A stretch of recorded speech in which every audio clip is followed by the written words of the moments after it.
नमस्कार। बजरंगगढ़ उत्तराखंड में बाबा जी द्वारा स्थापित सबसे पहला हनुमान मंदिर है।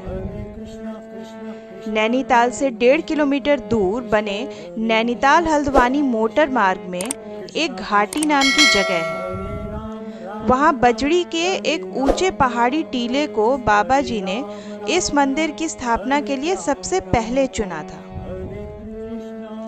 पहाड़ इतना कच्चा था कि हमेशा धंसता रहता था और उसकी तलहटी के इर्द गिर्द बनी सड़कों के लिए वो हमेशा ही खतरा बना रहता था, खास करके बरसात के मौसम में। इसके साथ ही में लगा हुआ मनोरा नाम की पर्वत श्रेणी है, जिसमें पॉक्स और दूसरी बीमारियों से जिन बच्चों की मृत्यु हो जाती थी उनको दफनाया जाता था। हाल कुछ यूं था कि दिन ढलने के बाद कोई घाटी की तरफ अकेले जाने की हिम्मत भी नहीं करता था। और तो और रात के समय गली हुई हड्डियों से निकलने वाली फास्फोरस की चिंगारी इस जगह को और भयानक बना देती थी। फिर ऐसी जगह पर मंदिर का निर्माण हुआ कैसे? आइए सुनते हैं आगे।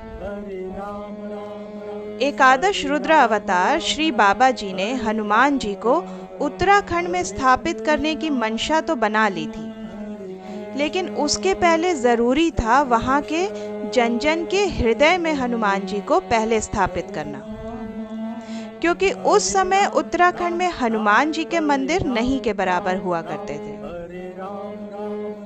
तो सबसे पहले बाबा जी ने घर घर में अखंड रामायण का पाठ, खास करके सुंदरकांड और हनुमान चालीसा का पाठ करवाना शुरू किया।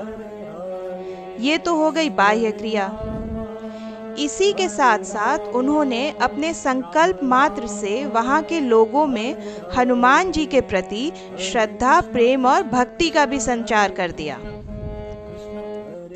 लेकिन अभी भी वहां रहने वाले लोगों को उस घाटी के बजरी के पहाड़ पर, वो भी जो शमशान भूमि के पास हो, वहां हनुमान जी का मंदिर स्थापित करने के लिए एकाएक प्रेरित करना आसान नहीं था, और इस बात को बाबा जी भली भांति समझते थे। अब इसके लिए बाबा जी ने क्या किया? नैनीताल से करीब 1 किलोमीटर दूर जब घाटी की ओर बढ़ते हैं तो किसनपुर पड़ता है। वहां शाम के समय रोज एक एक पैरापेट पर बाबा जी बैठ जाते थे। सारा भक्त समुदाय भी वहीं इकट्ठा हो जाता था। सड़क के किनारे ही चाय भी बनती।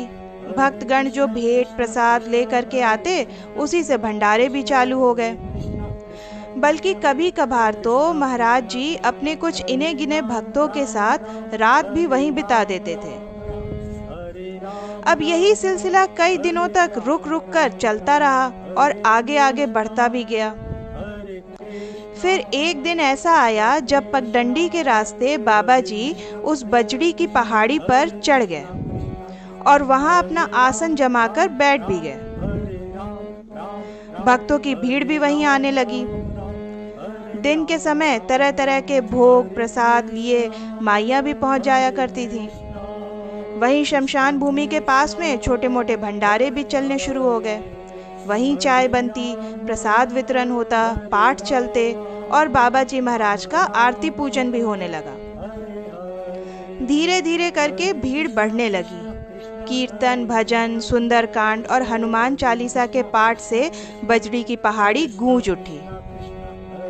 शाम के समय सब चले जाते थे, लेकिन कभी कभार ऐसा भी होता था जब बाबा जी अपने कुछ पक्के भक्तों के साथ बिना छप्पर छाह के सिर्फ धूनी जलाकर रात भी पहाड़ी पर ही बिता देते थे।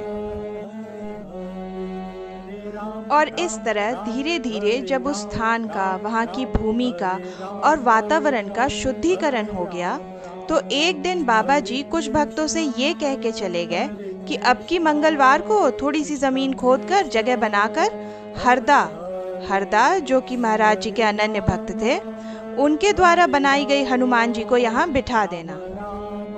तो इस तरह से महाराज जी द्वारा श्री गणेश हुआ बजरंगगढ़ की स्थापना का। कथा अच्छी लगी तो वीडियो को लाइक और शेयर करें। चैनल को सपोर्ट करने के लिए सब्सक्राइब का बटन ज़रूर दबाएं। मिलते हैं अगले वीडियो में। नमस्ते।